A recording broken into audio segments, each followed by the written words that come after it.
How low can you go?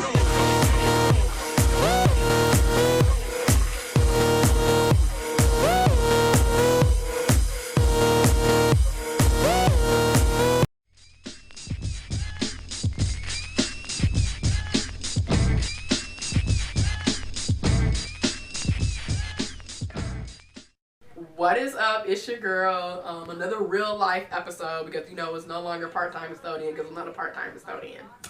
So real life episode 2, I think.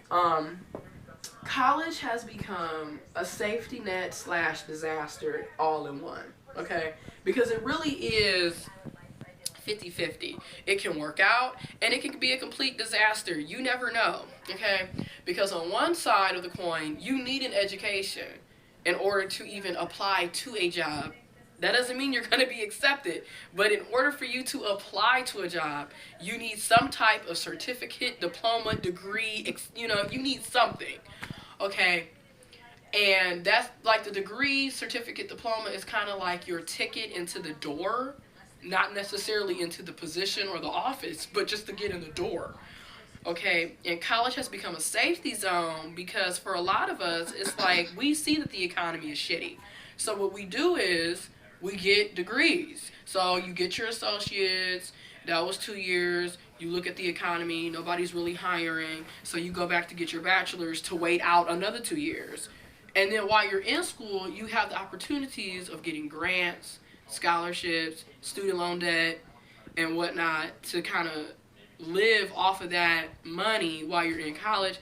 And then you don't really have to worry about the real job market because you're in school, And then realistically, the way school is set up, it's not meant for people to really be working full time and going anyways. So people just chill on their student loans and their scholarships and grants and money that they saved up. They might work over the spring and summer, but they're not working the entire year. And if they are, they're getting jobs on campus that don't really require much time, effort, and whatnot.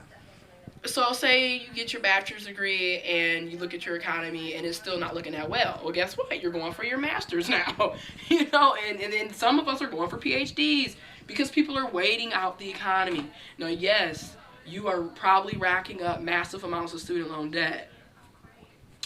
But then on the flip side, the way these jobs are looking, they keep increasing the education requirements.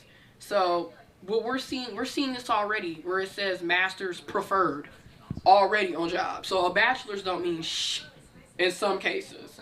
Associates damn sure don't mean nothing nowadays, especially if you're in the liberal arts. If you're in liberal arts, you either better be having multiple majors and minors, side hustles and skills, or getting a master's, or doing entrepreneurship. Because if you're not doing that, you're not getting the job. I'm sorry. And it definitely ain't going to be something that pays well, especially if you're living in places like Flint, Michigan, Genesee County, and areas where we were hit hard by the recession, and we basically still living in a recession. So that's just my whole 2 cents on it. Like, it can be a safety net, and it can be a major disaster because some of us are getting degrees, and we keep getting more and more education where it's going to backfire because they're going to come out and say, well, now you're overqualified for the position that said master's preferred.